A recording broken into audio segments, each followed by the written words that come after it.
Okay, இன்னைக்கு 2nd of June 2026. இன்னைக்கு market எப்படி போச்சு, இன்னைக்கு என்னென்ன பண்ணேன், இன்னைக்கு என்னென்ன பண்ணியிருக்கலாம், அதுக்கப்புறம் என்னென்ன தப்பு பண்ணுறேன்னு நான் உங்கள்கிட்ட சொல்கிறேன். ஓகேவா? It's just replay mode and then will start. So market open ஆயிடுச்சு. ஸோ யூஸ்வலி நான் வந்து மார்க்கெட் ஓப்பன் ஆச்சுன்னா அந்த ஃபர்ஸ்ட் 3 மினிட்டோட ஹைஸ் அண்ட் லோஸை மார்க் பண்ணிப்பேன். ஓகே, போயிருக்கு. இப்போ வரைக்கும் எந்த ஒரு சொல்லிக்கிற மாதிரி ஒரு இதுவே கிடைக்கல. இப்போ மார்க்கெட் பார்த்தீங்களா, இதான் இதுக்குள்ளேயே ட்ராவல் ஆகுது.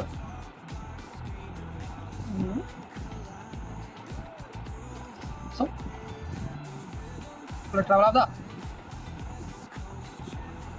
அண்ட் எனக்கு எப்பவுமே இந்த மாதிரி உடைச்சாலே பிடிக்காது. ப்ராப்பராகவே உடைக்கல, என்ன பொறுத்த வரைக்கும் ப்ராப்பராக உடைக்கல. அதுதான் நான் இதில் ஒரு என்ட்ரி போல. அண்ட் தென் இன்னைக்கு ஹைட்டையும் அது உடைக்கல, உடச்சிருந்தா மொத்தமாக உடச்சிருக்கும். பட் அது பிரேக் ஆகல. சரிங்களா? ஸோ எல்லாம் மேலே ஒரு போகிற மாதிரி ஒரு இது. பட் எனக்கு என்னமோ இது ஃபேக் பிரேக் அவுட்ன்ற மாதிரியே இருந்தது. ஏன்னா ப்ராப்பர் பிரேக் அவுட் இல்லை. அதுக்கப்புறம் சும்மா ஏமாத்தி கிடக்கு. ஸோ கீழே வந்துருச்சா? And then for me it's a by entry.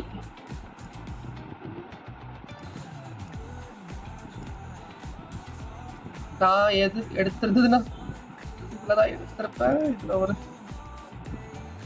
இந்த ஹைட்டு. ஸோ 10 பாயிண்ட்ஸ் அவ்வளோதான். 1:3 ரேஷியோ. சரிங்களா?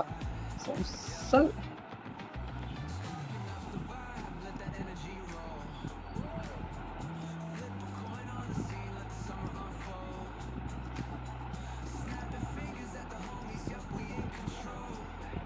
ஸோ நெக்ஸ்ட் மூமெண்ட்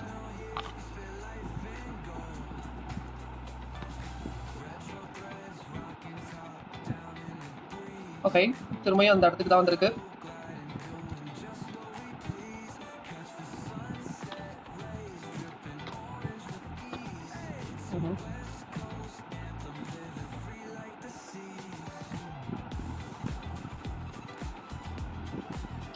ஸோ இந்த இடத்துல நான் ஒரு என்ட்ரி போட்டு கொஞ்சம் மொக்க வாங்கினேன். ஃபர்ஸ்ட் இதே வந்து லாஸ். அதுக்கப்புறம் ஒரு இந்த இடத்துல ஒரு என்ட்ரி எடுத்தேன்.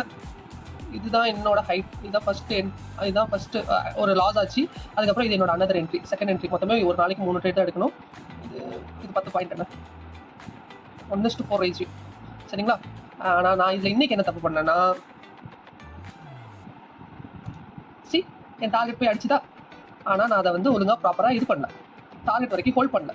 இன்னைக்கும் பாதிலேயே வெளியே ஓடி வந்துட்டேன் ப்ராஃபிட் வந்தோடனே. அதாவது லாஸ் எல்லாம் காம்பன்சேட் ஆகி 1:2 ரேஷியோவில் நான் வெளியே வந்துட்டேன். கரெக்டாக. ஸோ இன்னைக்கும் ப்ராப்பராக ஹோல்ட் பண்ணல, மேனுவல் ஹோல்ட் பண்ணணும்.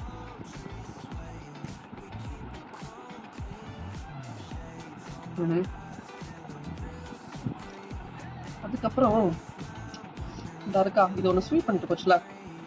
நான் எப்பவுமே இந்த ஸ்வீப் இல்லாட்டி இதோட லோ எப்பவுமே மேக்ஸிமம் அதை தான் எடுத்து வச்சுப்பேன்.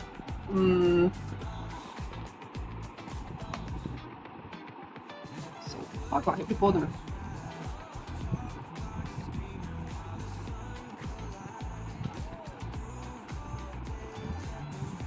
ஸோ பெரிய என்கல்ஃபிங். இதில் ஒரு என்ட்ரி போகலாம், கொஞ்சம் வெயிட் பண்ணுறத வச்சு. ஏன்னா இதை பிரேக் பண்ணணும். அட்லீஸ்ட் இதை பிரேக் பண்ணால் தான் வந்து நான் என்ட்ரியே போகணும். பிரேக் பண்ணிடுச்சு. அப் சைடு ஒரே கேண்டில் போய் பிரேக் பண்ணிடுச்சு. ஸோ நம்மளோட டார்கெட் இந்த இதுவாக இருக்கலாம். மேபி இதுவாக கூட இருக்கலாம். பட்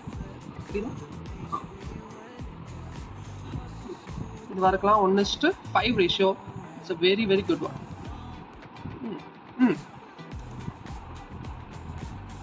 பார்த்தீங்களா? Target hit. ஸோ இதையும் நான் எடுக்கல ப்ராப்பராக, வேற ஏதோ வேலையை பார்த்துட்டு. ஆனால் அது எங்கேயோ போயிடுச்சுங்க மார்க்கெட். ஸோ இன்னைக்கு நம்ம என்ன கற்றுக்கிட்டோம்னா, பேஷண்ட்டாக இருக்கணும், பயப்படக்கூடாது. மார்க்கெட் அப்படியே போயிட்டே இருக்கு, எங்கேயோ மேலே போய்கிட்டே இருக்கு. போது ஓப்பன் பண்ணா சரியான நம்மளுக்கு ஏதோ இங்கே வரைக்கும் வெளியே இன்கேஸ் உள்ள போயிருந்தா. பட் உள்ள போகல நம்ம. அதாவது சொல்கிறேன், நிறைய கற்றுக்கிட்டோம். பாருங்க, மார்க்கெட் அப்படியே ஏறிக்கிட்டே போகுது. ஸோ இன்னைக்கு கற்றுக்கிட்டது வந்து இதுதான். எப்போவுமே ஒரு பொறுமையாக இருக்கணும். இன்னும் நம்மளால் ஹோல்ட் பண்ண முடியல அந்த இதை. ஸோ ஹோல்ட் பண்ணுறதுக்கு கற்றுக்கணும். Okay, that's all from your time. And பார்க்கலாம். பை.